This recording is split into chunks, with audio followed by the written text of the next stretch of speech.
It's come direct from Sellafield. It came out of our reactors about 10 years ago. It's very radioactive indeed. It's more radioactive than the uranium, and we therefore treat it with respect. You see, it's in a great big lead pot, and if I reach in and take it out, there it is. It's in a little pot. So we take the lid off. That's the intermediate level waste that we are planning to bury deep under the earth, sometime in a few decades' time. It contains some plutonium, it contains some fission products, and it's very radioactive. You see, I treat it with respect, but not with fear. It is indeed very radioactive. It's in fact saturated the counter, and the count rate is so high you can't actually hear the individual counts. So it is indeed radioactive, and we have to treat it carefully. But what we can do, that's about a lifetime's production of intermediate level waste. And therefore we can compare that material to all the radioactivity that is naturally in the world, and compare relative health hazards and decide by careful calculation whether that is a real risk to you or not. Now, it's not justified to produce any risk for you unless there is a benefit. And if you're willing to have a world without electricity at all, you don't need to have that nuclear waste. You don't need to have the radioactivity in coal ash. But if you want to have electricity, and most people in the world do, then we have to decide how we're going to produce it. And I can assure you, when we do the sums carefully, we decide that the risk to mankind from this waste is negligible compared to any risk that you need worry about in your everyday life.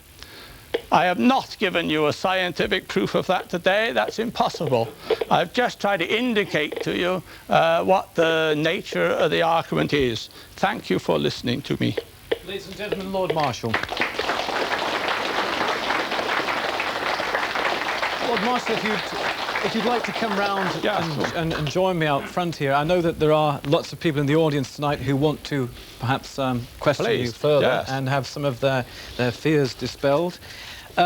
I thought it might be rather appropriate to start with, since we were talking about low-level nuclear waste, to bring in Julian Fane and Robin Marrow, because they are actually from the place called Fulbeck in Lincolnshire, which you know as one of the sites for the dumping of low-level nuclear waste. And from what you've been saying this evening, it would appear to me that the site that they were actually going to be dumping the low-level nuclear waste on is probably more radioactive at the moment than in fact, the kind of waste that you're going to drop in there. Would that be the case? You have to watch the nature of the words very carefully, but it's certainly, though it is correct to say, as I indicated to you, that there's less risk from that than from burying some Cornish pebbles there. But of course we try to concentrate that waste as much as we can, just for convenience, before we bury it. Let me ask Julian Fane, who's been watching tonight, watching the demonstration. Are you feeling a lot easier about low-level nuclear waste, having listened to Lord Marshal tonight? Well, we've been looking forward in our area to have heard this lecture, but unfortunately we haven't. And of course we changed the government's policy on the whole subject before we heard this, which is very sad in a way. But what I would just like to ask is that 38-point-something million pounds has been spent on looking at the 4 sites, according to government parliamentary questions. It just strikes me as a simple farmer that that's a lot of money to spend on looking at land that's more radioactive than the radioactivity you're going to put into that land. And the fact that our county council, the Lincolnshire County Council, with 3 other county councils, spent £85,000 of our money, and our local community raised £30,000 to argue these points. So it's cost us all a great deal. And you know, I'd like to put this point first. Why? I mean, if it's as safe as you make out here, why do we all have to spend this vast amount to bury it? Because the nuclear industry, in my opinion, manages to do some things well and some things badly. One of the things that we have done very, very badly is to explain this point. And indeed, we have totally failed to do it. And it is almost like an inverse law. Amongst all the technical questions I could be concerned about in the nuclear industry, the one that worries me the least technically is the burial of low-level waste, and it is the one that worries the public the most. And that must be, by definition, our fault. It must be our failure to explain ourselves. And maybe we'll have a new chance to start now, since the government's now withdrawn from the previous policy. You and your industry, if I might say, have used this term NIMBY syndrome, yes, and not in my backyard.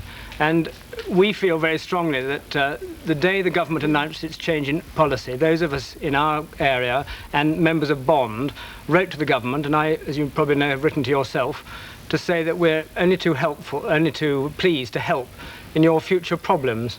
And that proves that we are interested in the safe burial of this stuff, and we're not just worried about our own personal communities. Yes, well, I mean, we certainly, if we are going to have nuclear power at all, we have to decide as a society, by a democratic way, first of all, whether you want the nuclear industry to store it, or whether you want the nuclear industry to bury it. And if we're going to bury it, whether we are going to bury it in shallow sites or deep sites. And the nuclear industry, roughly speaking, is willing to do any one of those things. There isn't a great deal of technical difference or economic difference between them. We are trying to discover what it is that society most wants us to do. Let me bring in Professor Radford, if I may, on the front row here. Professor Radford, are you happy with what we're doing with nuclear waste? No, obviously it's not being dealt with at all. And the question is, how can this impasse be broken through? But I'd like to change the focus a little bit at this point and relate some of these numbers and little noises in a Geiger counter to the health effects, because that's my field of specialty. Now, first, the background radioactivity that Lord Marshall has displayed so eloquently here accounts, in my estimation, in the UK for perhaps 2,000 to 4,000 cancers in the population every year. So the idea that this background radioactivity is totally benign is false.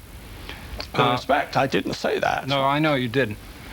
But the point is that a certain amount of radioactivity can produce significant effects. Now, the second point is that one of the objects that was measured had to do with the Chernobyl accident, namely the cesium that came into the English atmosphere from the Russian reactor. And I think one of the most important unsolved problems of the nuclear industry is how to deal with nuclear accidents. And I think it's high time that the industry recognize that they must bring the public into active collaboration in order to be able to deal with one of these massive events if it occurs. Okay, so we've steered away from nuclear waste at the moment. Nuclear accidents at power stations. What kind of emergency procedures does the CEGB operate at the moment, and will it operate? Well, the first point I've got to make is that the Chernobyl accident was a terrible accident, a really awful accident. And the Russians have admitted, under their new policy of openness, they've admitted what they did wrong. And they really made a fundamental blunder in the design of the reactor, and they've said so quite openly. And I'm both angry with them for doing it, and I'm grateful to them for saying it. They, in fact, arranged that they had a reactor where the reactor was intrinsically unstable, and it just went up at an enormous power, blew the top off the reactor, and that's why the consequences were so bad. They knew that, and they relied upon the operator to prevent it. And now in the West, we do not rely upon the operator to prevent accidents like that. We rely on the operator to improve things, not to make them worse. But your other part of your question was about what emergency plans do we have. I'll remind you that in the United Kingdom, which is contrary to the position in your own country in the USA, we have practiced emergency plans at all our nuclear stations every year, and we must do that by law.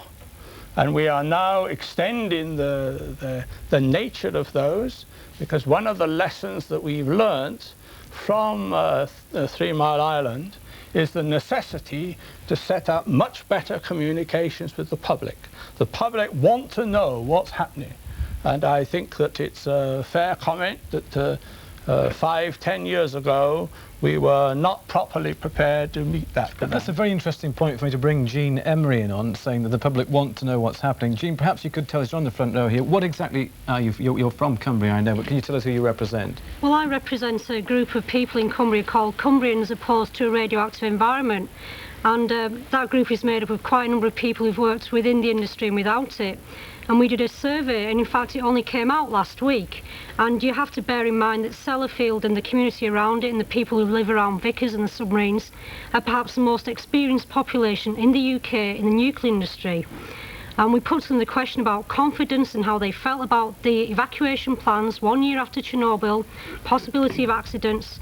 90% of the people in Cumbria, which has the biggest nuclear working population in this country, in the nuclear industry, said they had no confidence in the plans that the industry was putting forward, and they had no confidence either that the industry or the authorities would be honest with them after that accident. And of course we had the first biggest accident in the world on our doorstep at Sellafield. Now I think that we speak as a voice of experience. This was in the 1950s, of course. Yeah, that was the wind scale accident from a very long time ago.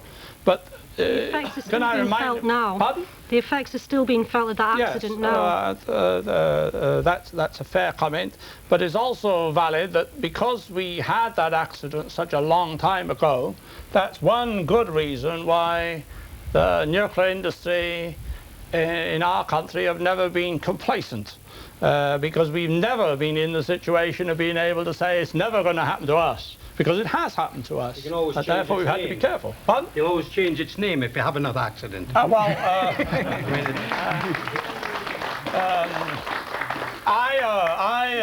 cannot answer your question. I am not actually responsible for BNFL. I am responsible for the CEGB, so I am willing to argue the points of principle, but I cannot defend a management decision that they took. It makes us more confident if you change its name. So, but there is a man from BNFL who can... yes, gentleman behind you. Well, perhaps I could comment on that very issue. I know that in the press we get accused of having changed the name for all kinds of reasons, but the reason was perfectly simple. Initially, when that site, long before any nuclear installation was put there, the area was called Sellafield. At the time of 1957, there was a military producing reactor there. It was not a civil reactor at all. So we're talking about a completely different animal entirely. As far as the name is concerned, we had a management reorganization which separated two works, the Windscale Works and Calder Works, which is the power station, and each of those works now has its own general manager. So it was an internal thing, and it's perfully... Well, Brad, you've explained that, so I think there are a lot of other points that we'd like to get onto tonight, apart from the change, but thanks for clarifying that one for us. Lord Marshal, are people living in the vicinity of nuclear power stations to fear anything at all? Because we have some people with us tonight, a lady in particular on the front row here, who's from a place called Broughton-in-Furness in Cumbria, and she's most concerned because 3 young children in her village contracted leukemia, and indeed her own son is now recovering from leukemia. Has she anything to fear at all about living near a power station, and could it be anything to do with the fact that she lives in that part of the world? Well, may I say I'm very sorry that your son in a little group like the group you've just described. And it's well documented that that used to happen long before nuclear power existed. The biggest cluster that I know of was in Kingston-on-Thames in the early 1950s, where they had about 20 cases in about 6 months. I'm Not absolutely certain about the numbers, but it was something like that. And there are a number of clusters like that in this country and elsewhere, in countries that have nuclear power and in countries that don't. And therefore, it is my personal opinion that this is due to some other phenomena and not due to nuclear power. But it's very difficult to prove a negative. And therefore the important thing is to keep studying that very carefully, because we must find out to make quite sure. Well, Lord Marshal, I'm very thankful for your sympathy, but I think something more concrete would be more welcome by the opponents of your industry. A company like Sellafield, who can boast on spending £1 million a day on the expansion of its industry, can spend millions of pounds on publicity to take people in fancy trains to Sellafield, move pigeon lofts, sponsor swimming galas where the little kids have to wear swimming hats or otherwise they're not allowed to swim. I would have thought that an industry like that could support a local survey into the health of the population. And I would have thought that it would have been in the interest of the industry to support health surveys, because the population of Cumbria is a classic example where Mr. Dunster, who used to be at Sellafield and is now sort of our protector, spent a lot of time putting a lot of waste into to see what happened to the people of Cumbria, and we've never seen any results of the surveys. Well, first of all, let me try and say two things. First, since Sellafield is not my direct responsibility, well, I should not try and answer your immediate things about Sellafield. But therefore, let me tell you, however, what we are doing in the CEGB. We have been funding research with the Leukemia Research Fund to investigate this phenomena, and we take the view that we should not do the research ourselves, both because we're not medical people, and because if we did do the research ourselves, the public would feel some doubt about whether we had done it fairly. And we are therefore going to the medical profession and we're saying, what is the money you need to investigate this? That is what we are doing. And it includes a lot of surveys of the kind you have just described. Let me bring in Professor Radford on the front row in connection with that, because that really is one of your areas of working as well. Yes, it is. I think it's very significant that the excess cancers that have been observed now around at least 3 nuclear facilities in England were found by other groups than the agencies of the government that are supposed to be protecting the public. In one case, certainly it was the Yorkshire television team that discovered the group around Sellafield. In the case of the Scottish investigation around Dounreay, it was the Scottish statistical group that did it. And although they found clustering in a statistical sense, Lord Marshal, they found the only significant area in Scotland which was outside the realm of statistical possibility was in the Dounreay area. So it isn't as though we have lots of clusters all over and this is just another one. There are ways of testing the reliability of this kind of thing. So I think, Professor Radford, I don't think our audience would bless us for an erudite discussion on this matter, but I must insist that you are correct to say clusters are being found which are beyond the statistical randomness, but I must also insist they are being found in other places as well. And therefore, the matter is not simple as saying they occur where nuclear installations are and they don't occur elsewhere. However, that doesn't mean that that we can just relax, because it may be that something is causing it in one place and something's causing it somewhere else. That is why we've got to get that research done as quickly as we can. Could I put a layman's question to Lord? Yes, you can. Gentleman, right at the back. Right at the back. Lord Marshal, I mean, long before the Greenpeace people came on the scene, I take it that you and others like you involved in the nuclear business used to dump your waste somewhere. Thanks to Greenpeace, the public became aware and concerned and alerted to the dangers. Now, I want to put it to you like this, that I believe that the measures you're getting from all the various items could very well be coming from contaminated operations from nuclear power stations. Just a minute. And what would have been of value in identifying this is to get soil, whatever, long before the whole nuclear business came into operation. That would have been a very good comparison to have made before and then now, because now there is the possibility that the contamination, the levels you're getting now, came from your operation. And certainly the pebble on Cornwall could very well have been from the waste. With respect, the point you're making is frankly nonsense, because we can do exactly the experiment you've just asked. We can go around to New Zealand on the opposite side of the world, and we can do the experiment on the same materials, and you'll get much the same results. Well, you have to show it to us.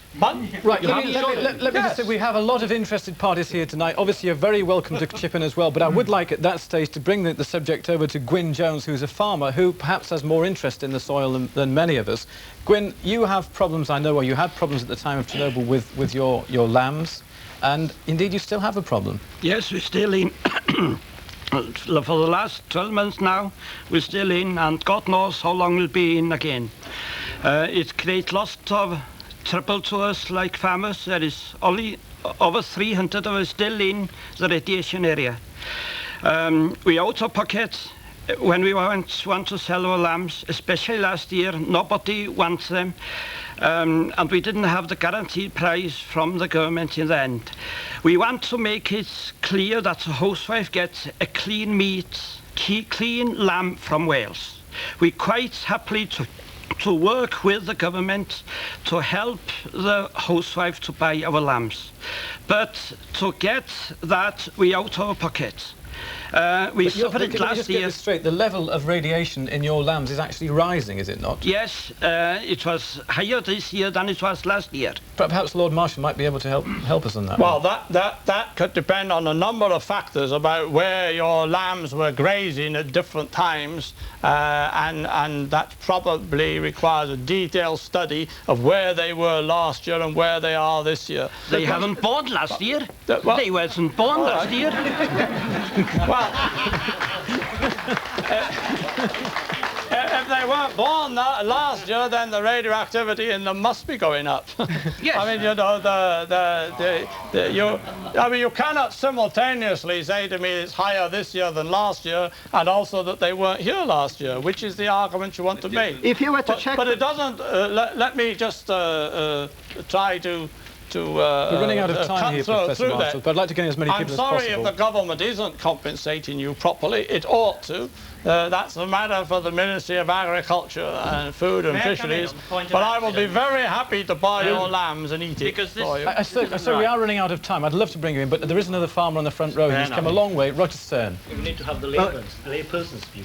When I wanted to know how great the risks were, I'm not part of the great, what you call the British sceptical public. I'm the trusting public. I really went along to Sizewell when it was being built, and they told me electricity will be too cheap to bother to monitor. It'll come in on the rates into your farm, and there cannot be any radiation at all because they're not even going to have a chimney. And I believed all this, and I was really enthusiastic about nuclear power. But then more recently, you know, these other facts began to slip in. And when they started about Sizewell B, they were going to build out, I thought, well, how much would it cost to insure my farm against an accident? Because I wouldn't like to bring my children up, or my grandchildren up, on land that had quite low radiation, you see. So I thought I'd like to sell this if there was a little accident, about a quarter the size of Chernobyl, you know, and go and get a farm somewhere else. And I rang up Lloyd's. I found a syndicate who actually insured radioactive material in laboratories and hospitals, and they said, we'd like to insure you, but it's a political hot potato. He says the insurance would cost more than all the electricity Sizewell would ever produce. Well, can I suggest... This is the last response, Lord Marshall, so we're running out of time. Can I get the answer to your problem is very, very simple. The CGB has an absolute responsibility, not a relative responsibility. Yeah. And that therefore you do not need insurance. If there was an accident, I checked on your insurance. Your insurance is merely £52 million. Now, Leiston alone would use all that up, and I wouldn't get any at all. And if you spread it out equally over everybody who'd be affected, we'd get about a quarter of a penny each. So I've been fooled by the electrical industry once before, and I'm not going to believe you again. Lord Marshal, you have something like 30 seconds to respond to that, and then we really must have to... I fear you have misunderstood the situation. I can assure you that we are responsible if any accident happened, but I can also assure you that it's not going to. Nobody, there isn't that amount of money in the world. It's very unpatriotic to do anything that could do more damage to England than Hitler ever did. Okay. Just on an ego trip, because it's difficult, because it's fun, it's difficult, it's a challenge. Roger, we have, I'm afraid, Lord Marshal, we have run out of time. I thank you for your time this evening. I thank you as well for travelling so far, taking part in this debate tonight. Sue.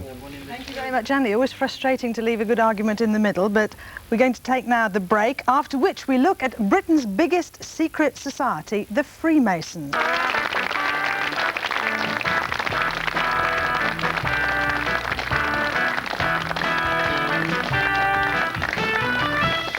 Welcome back. To those of us who've never been inside the doors of a Masonic lodge, the secret world of Freemasonry conjures up strange pictures of men in bowler hats and aprons and jokes about rolled-up trouser legs. But is it more sinister than that? What, for instance, do you make of an apprentice Freemason having to be blindfolded, a noose placed around his neck, and his left breast exposed in order to utter this oath of obligation? These several points I solemnly swear to observe without evasion, equivocation, or mental reservation of any kind, under no less a penalty on the violation of any of them than that of having my throat cut across, my tongue torn out by the root, and buried in the sand of the sea at the low water mark, or a cable's length from the shore, where the tide regularly ebbs and flows twice in 24 hours. Or the more effective punishment of being branded a willfully perjured individual, void of all moral worth, and totally unfit to be received into this worshipful lodge, or any warranted lodge or society of men who prize honour and virtue above external advantages of rank and fortune. So help me God, and keep me steadfast in this my great and solemn obligation of an entered apprentice Freemason. Part of an apprentice Freemason's initiation ceremony, as practiced until June last year, when Grand Lodge approved the dropping of the physical penalties in that oath of obligation.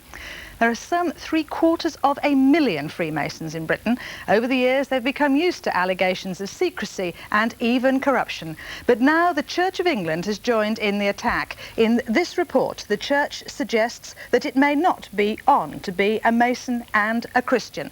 To debate that, we have one of the co-authors of that report and a leading Freemason. With them, Reg Harcourt. Edward Hanson, you're perhaps better known to some people in this part of the world as a former Lord Mayor of Birmingham. But tonight you're here as the Provincial Grand Master of Worcestershire, and my first question to you is to ask, why does Freemasonry still have this image of being a secret society?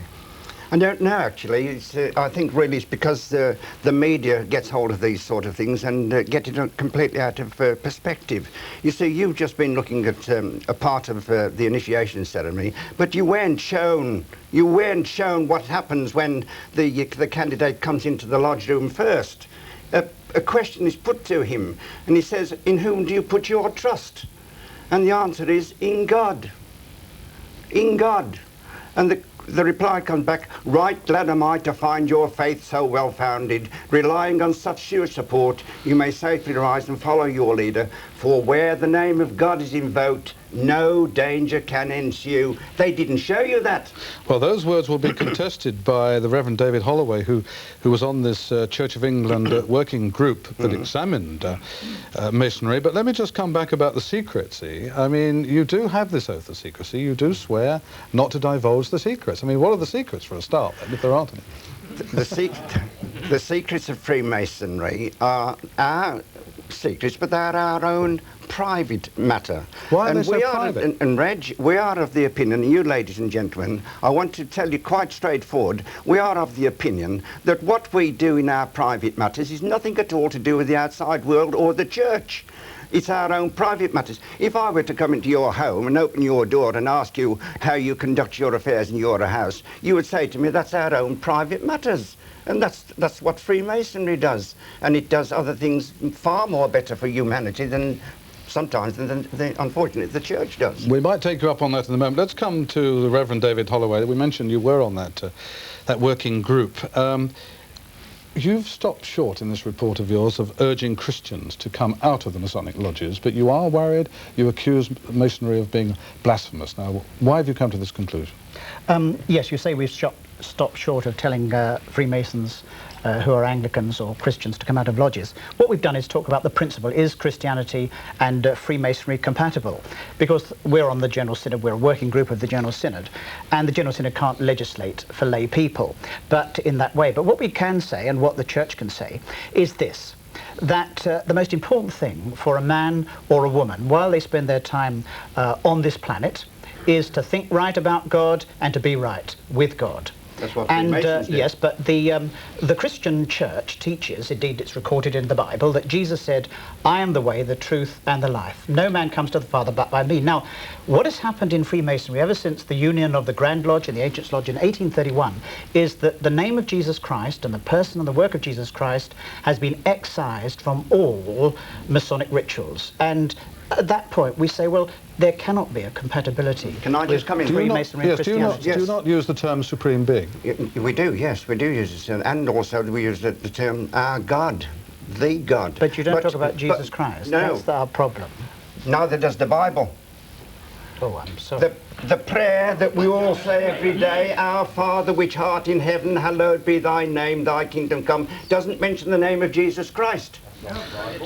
Mr. Hanson, you've also say, of course, that you're not a religion. Then why do you have these prayers? We are not a religion. Freemasonry is not a religion, but we have these prayers because they are compatible with that what we read in the Bible.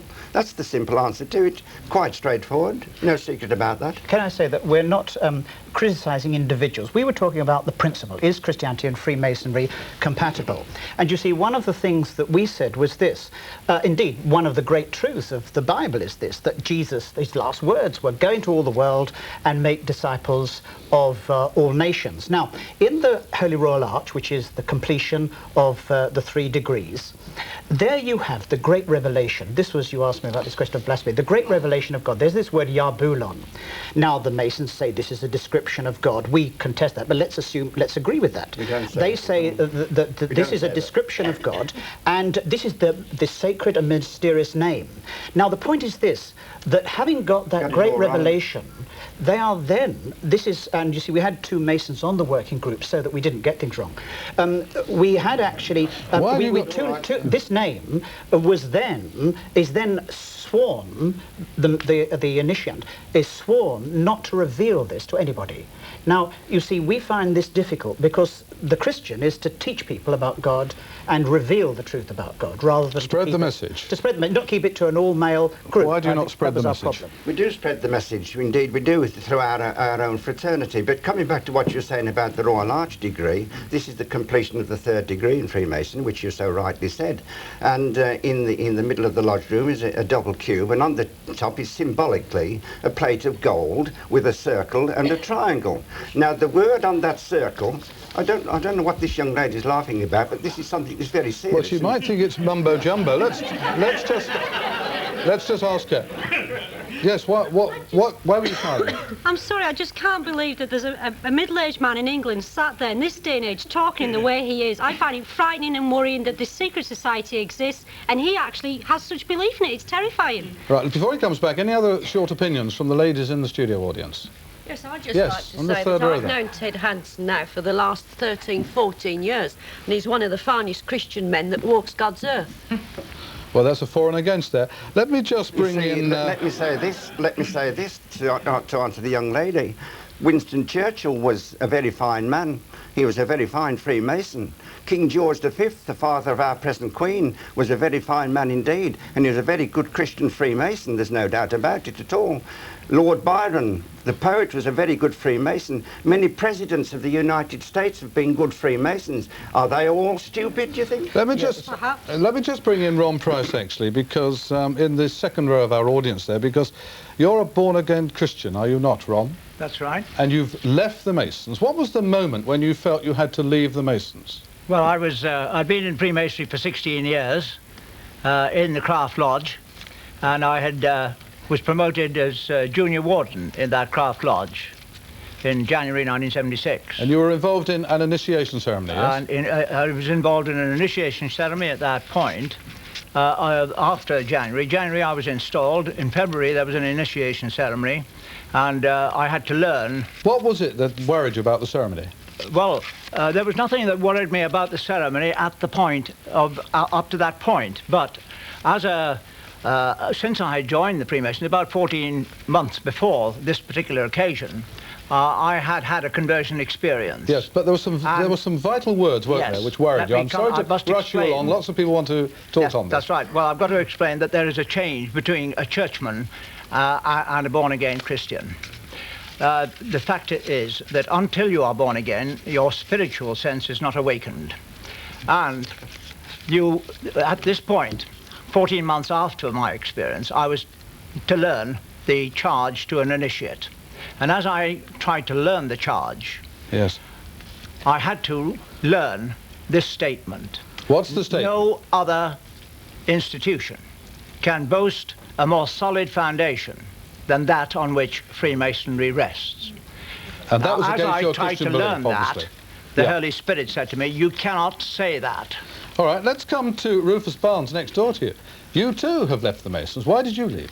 That's right. I became a committed Christian earlier this year, and I'd for some time been very concerned as to what I was saying in lodge. I was past master of the lodge that I belonged to, and in the various ceremonies one gives praise to the Most High, one gives praise to the grand geometrician of the universe, or to the great architect of the universe, and I wanted to know what these beings were. As Freemasons, the single thing you have to accept, that there is the existence of a supreme being. Now that supreme being, to enable Christians to join, to enable Muslims to join, to enable Hindus to join, is the God that they all believe in. Now therefore, if one is giving praise to the Most High, it's to an amalgam of gods. And the first commandment for Christians is that thou shalt have no other God but God. Right, let's come off the religious side just for a moment. Come to Paul Lashmar in the audience, and you'll be able to come back on this as well, Mr. Hanson. You're a journalist, you've investigated Freemasonry. What is it that worries you about the Freemasons? It particularly bothers me in the areas of public servants. I get very worried about this because I think that, by and large, Freemasonry is, you know, people go to lodge meetings, they get on with their own business, and I mean, I find it bizarre, but that's other people's business. And by and large, I think it's probably, you know, a lot of good is done, certain amount of charity work. However, it suits those people who like to live in the shadow world. It suits those people who like to operate behind closed doors. And when it comes to public servants, it worries me very much. Because I personally know of, for instance, many cases of it, but one in particular, a master of a lodge who happened to be an armed robber. And he was in a lodge where the people below him were actually policemen. This was in London somewhere, we won't go into detail, yes. Absolutely. And eventually, other members of the law caught up with him, and he became a country member. The reason he became a country member was he was actually in the country in prison. I mean, I've come across many cases of this, and I think that if you're a public servant, you shouldn't be seen to be mixing with other people, that you can have influence on their life. In many towns, there are lodges, there are people that are builders, there are councillors, there are, there's civil servants, public servants. And they can't help but help each other along and do favours. That's what you're alleging. Well, I think that there are many people going to Freemasonry for the right reasons. I think there are a lot of people going for the wrong reasons. Now, David Webb, ex-police superintendent, well known again in Birmingham for your work with the community policing. You're now out of the police force. You're involved in politics and in business. You're a Mason. How do you answer the charges that policemen do in London, if not anywhere else, get mixed up with shady characters by being Masons? Well, I think that the first thing that any Freemason and any member of the public has got to say is that there are good Freemasons, there are bad Freemasons, there are good churchmen, there are bad churchmen, there are good members of all the other committees and so on. And the thing that about Freemasonry is, first of all, it's not just a Christian organisation, it's just anyone that believes in God. He can be, as already suggested, he can be of any religion, and we're happy to have all these religions in Freemasonry. But as far as I'm concerned, in Freemasonry, it's really the people that are in it that you must judge an organisation by. And Ted Hanson's already said that there are some magnificent people in Freemasonry, and you can only say that if all those people spread the word properly and are recognised as such, Freemasonry will get a good name. But also if there are bad ones, Freemasonry will get a bad name. How do we know who you are? You won't be able to see your membership lists. Well, I think that, again, I think that's a very good point, that one of the worst things that's ever happened in Freemasonry is the fact that they keep it secret. And now, fortunately, people like Ted Hanson, who is, of course, a provincial Grand Master, are coming out into the open, and Freemasons allowed to say some things about Freemasonry and spread the proper word. The worst thing that anyone can possibly do is have an organisation which people think is secret and is doing something which is subversive in some way. All the years I was in the police force, 27 years, I honestly say, and I know you can say, well, he would say that, but those that know me will know that that's not the case. I have never had a single person come to me and say, I'm a Freemason, or indicate they're a Freemason, not ask for and want something for it. No one's ever asked you for a favour? No one has ever asked me for a favour, and people say that about promotion in the police force and so on. That's absolutely ludicrous. What about turning a blind eye as a policeman? I think that as far as a policeman is concerned, everyone knows that a policeman has discretion, and he might like a pretty girl, he might like someone from the rugby club, whatever it happens to be, he has discretion. It's not a matter of saying a policeman would do this. That discretion is always there to that individual policeman, whether he's a Freemason, whether he's anything else. Gentleman, right on the back row, wanting to say something. Yes, on the back row there. I was involved in the consideration of allegations of corruption in the Lichfield district area. Take your words carefully if they're still... 3 of the 5 persons alleged to have been involved in that corruption were Masons. Yes. Now, I'm not of the school that believes that Masonry is inherently corrupt, or indeed that all Masons are dishonourable men. But I take the point that has been made about secrecy. The problem with Masonry is indeed its secrecy. Right. Members of Rotary, Round Table, indeed even the Conservative Party, wear their allegiances and their badges with pride. Mr. Hanson. Not Masons. What about the Royal Ancient Order of the Buffaloes? They do. We all know who the Buffs are. But answer the point that you are thrown together in secrecy and corruption and misbehaviour can happen. No, absolutely untrue. Totally, utterly untrue. There is ample evidence from Jack the Ripper inquiry in the 1880s to Operation Countryman in the 70s that it exists we won't go back that far. all levels of society. Why not register the members? Why not become more public then? There's no need for it. There's no need for it to become public at all. We are a society of men who get together to be happy, to quote our words, to be happy ourselves and unite in the grand design of communicating happiness. Reg, may I just go That's back what quickly? No, Mr. Lashmar, you want to let Mr. Lashmar come in again. I find that unfortunate. I mean, I just think it's like saying to MPs, don't declare your register of interest, you know. I think it's on the same par, is if you're in public life, you have a duty to the public, you should be open about everything you do. You shouldn't hide behind closed doors. I don't know any Mason that would object to that at all. I wouldn't object to it, and I'm sure the Provincial Grand Master would object to it. Everyone knows I'm a Mason, I've never hidden it. Yes. And I'm certain that any other Mason would be the same. It's foolish to try and pretend that it's some sort of secret society, because it isn't. It isn't. I think one of the problems we had with secrecy on the working group was that candidates are actually asked to swear on the Holy Bible to keep secrets the content of which they don't know until they're actually initiated, and that we found morally difficult. I think I want to say this, that we didn't actually get into the question of, you know, is there corruption? I mean, obviously we have personal ideas. We didn't feel that was right, because actually from a Christian point of view, what we say is this, and the church, all the churches say this, that actually however good anyone is, they're never good enough. Now, you know, and in one sense, this is the real problem. And that's where the gospel of Christ is so important, that we need strength. And Christ gives that, and to excise Christ, going back to our main principle. But in view of the evidence you've got, why don't you urge all Christians to come out? Well, I personally do believe Christians should. What I say is not that Masons are wicked people or bad people. I think a lot of people go in for good intentions. But it's a dangerous area for some. Yes, and find themselves into something they don't fully understand. We had testimony from people who actually found it very disturbing.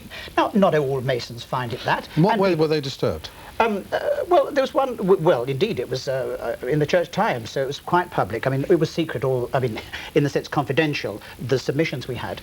But there was one man I can remember who said that he found it, just as a Christian, to go in the first degree, in the entered apprentice, to go into the lodge and say, a poor candidate in a state of darkness. As a Christian who believes that the light of Christ is in his heart, to have to say those words, he said a sense of nausea came over me, and he just couldn't cope. He described it as a psychic effect. And now I'm not saying, you know, that everyone is wicked and individually we've got to condemn everybody. We weren't talking about people. We were just talking about the principle. Is Christianity and Freemasonry compatible? And we said there are very fundamental reasons to question that compatibility. Right. The question we want to put to the audience, if you wouldn't mind, ladies and gentlemen, is do you think that Masons should wear badges as though they're in the Rotary Club? Hands up, those who would support that view. Free choice, freedom of choice. All right, not many people agree with that. Well, Mr. Hansen. Sorry, no, someone else who wanted to talk, not that gentleman. Sorry, stars like the Jews in Nazi Germany, do they? Is that the idea? Well, I'm drawing the parallel with Rotary Club and so on. Well, why should they wear badges? So they should identify themselves to the public and to their friends. Surely they've got to keep secret, haven't they? Because if people in the responsible positions who are members of the Freemasons actually showed the public what they were doing, the ridiculous little games they play, the dressing up, the noose around the neck, the baring their chest, the public would have no confidence whatsoever in them. Mr. Hansen, Isn't that the reason for the secrecy? Do sum up for us your view. In view of what you've heard tonight, isn't there room for change? No. Room for reform? There is room for change, and changes are coming about in Freemason. But let me answer the question there. When you go into the cathedrals, you see Lord Runcie, the bishop. He's wearing a big hat and a mitre, and he's wearing all flowing robes. Why doesn't he go into his cathedral like we are today? Do you know why? He's doing that because of tradition. Tradition, and that's what Freemasons are doing, which tradition handed down from hundreds of years by thousands and thousands of men all over the world. He wants to and keep we're his keeping our traditions. tradition. You want to and keep I your don't want traditions. to wear any badge to tell anybody that I'm a Freemason. We'll leave if it there. anybody wants to know, they'll find out, and if they want any help or assistance, we're here and we'll do it. And we'll Mr. help Hansen, thank you anybody very at much all. indeed. Thank you, Ms. Holloway. Andy.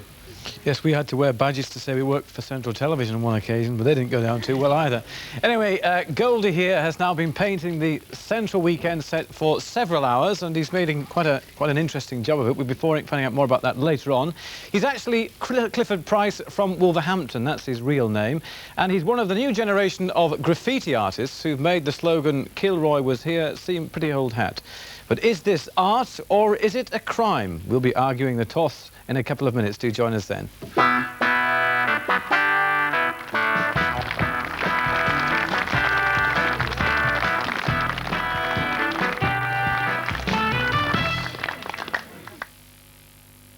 First thing tomorrow, I'm going to the post office. We'll soon see how the vice-captain of the 3rd 11 behaved on his second honeymoon, giving me his undivided attention at all times. The English gentleman abroad. Huh. When you want your evidence back in a hurry and delivered to your door for a very respectable price, use Photopost Express at your post office. Maybe I can take them in for you.